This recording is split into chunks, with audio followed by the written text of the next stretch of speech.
Bismillah. Assalamualaikum warahmatullahi wabarakatuh. Innal hamdalillah nahmaduhu wa nasta'inuhu wa nastaghfiruh wa na'udzu billahi min shururi anfusina wa min sayyiati a'malina. May yahdihillahu fala mudilla lahu wa may yudlilhu fala hadiyalah. Asyhadu an la ilaha illallah wahdahu la syarika lah wa asyhadu anna Muhammadan abduhu wa rasuluh la nabiyya ba'dah amma ba'd. Allahumma inni as'aluka ilman nafi'an wa na'udzubika min ilmin la yanfa'. Alhamdulillah, puja dan puji syukur atas kehadirat Allah Subhanahu wa taala, atas segala nikmat yang Ia berikan kepada kita semua, sehingga alhamdulillah pada subuh kali ini, pada hari ini kita masih diberikan keistiqomahan, keimanan untuk melaksanakan sholat subuh secara berjamaah, dan insyaallah dilanjutkan dengan kultum subuh yang insyaallah kita akan mengkaji ilmu-ilmu Allah Subhanahu wa taala.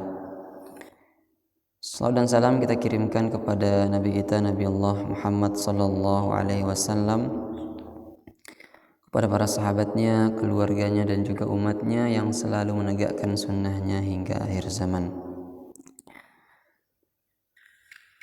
Ma'asyiral muslimin, jamaah subuh yang sama-sama dimuliakan oleh Allah Subhanahu wa taala.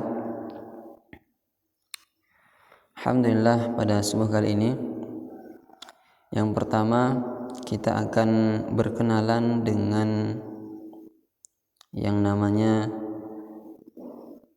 hadis mursal. Jadi jemaah sekalian,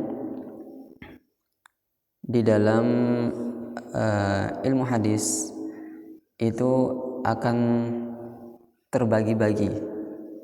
Mungkin jamaah sekalian pernah dengar hadis sahih, hadis hasan sahih, hadis dhaif, dan seterusnya. Hadis palsu, hadis yang lemah. Nah, pada kesempatan kali ini, sebelum kita masuk ke fikih atau syarat untuk melaksanakan sholat, langkah baiknya kita berkenalan dulu dengan yang namanya apakah itu hadis mursal. Coba kita bayangkan jemaah sekalian,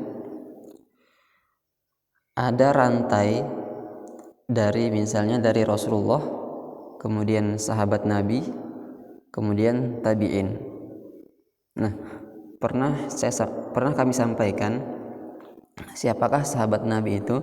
Sahabat Nabi adalah orang yang hidup di masa Nabi, kemudian mereka melihat Nabi. Nah, kemudian di bawahnya ada namanya tabi'in. Siapakah tabi'in? Tabi'in adalah orang yang hidup di masa Nabi, tetapi mereka tidak dapat melihat Nabi. Nah, di hadis mursal ini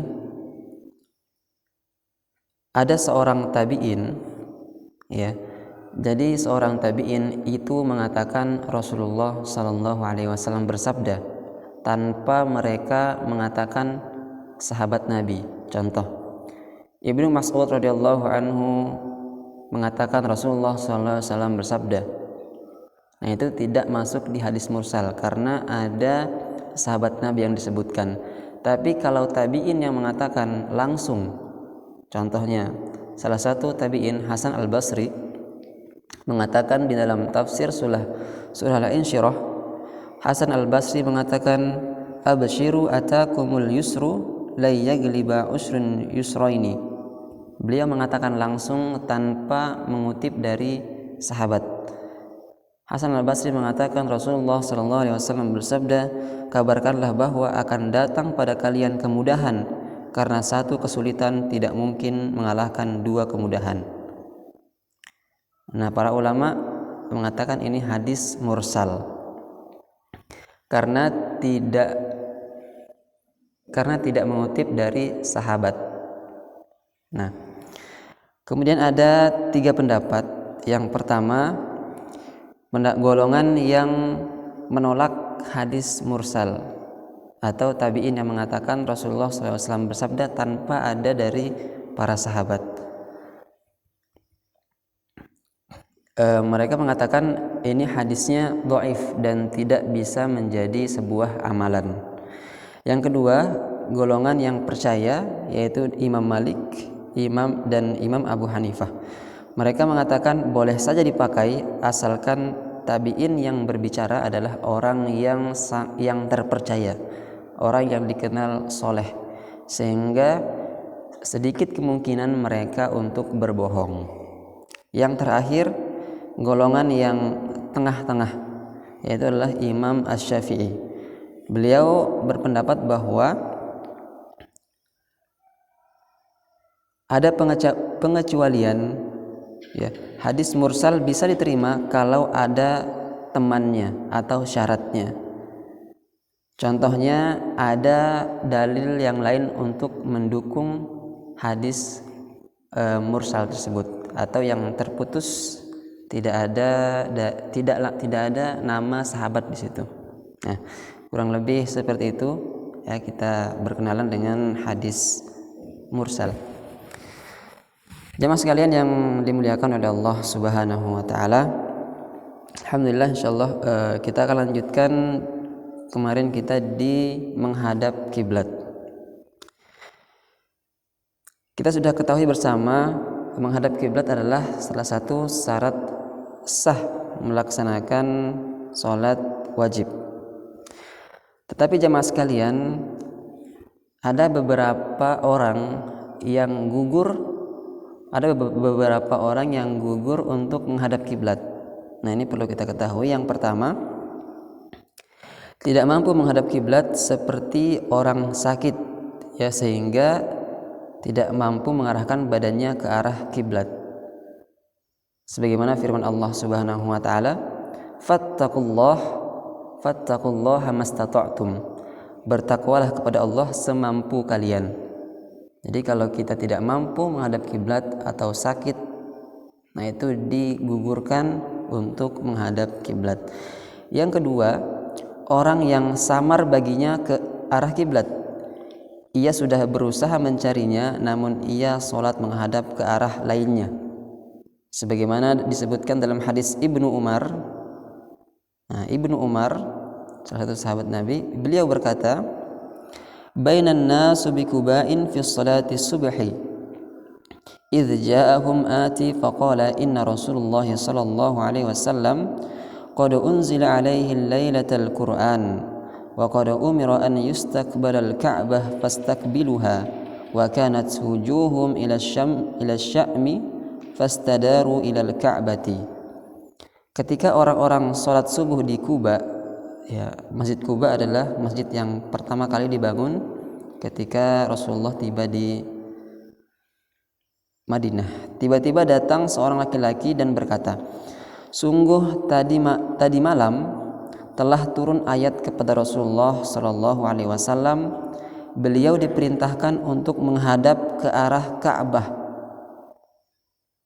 Jadi ceritanya orang lagi sholat, kemudian ada sahabat yang mengatakan telah turun ayat kiblat ke arah Ka'bah. Maka orang-orang yang sedang sholat berputar menghadap Ka'bah. Jadi sedang sholat, kemudian mereka tanpa membatalkan sholatnya, mereka berputar menghadap Ka'bah. Padahal pada saat itu wajah-wajah mereka sedang menghadap negeri Syam. Mereka kemudian berputar ke arah Ka'bah. Hadis Sahih Bukhari dan Muslim. Nah, jemaah sekalian, bisa kita ambil bahwa yang pertama tadi orang yang sakit itu gugur dari menghadap kiblat. Kemudian yang kedua orang yang samar-samar tidak tahu tapi sudah berusaha untuk mencari menghadap kiblat. Kemudian ketika kita sholat kemudian kita salah menghadap kiblat, maka ketika kita mengetahui arah kiblat, mungkin ada teman kita atau ada saudara kita yang mengingatkan, nah kita menghadap kiblat tanpa harus membatalkan sholat kita. Barakallahu fikum, semoga bermanfaat. Subhanakallah bihamdik, asyhadu an la ilaha illa anta, astaghfiruka wa atubu ilaik. Assalamualaikum warahmatullahi wabarakatuh.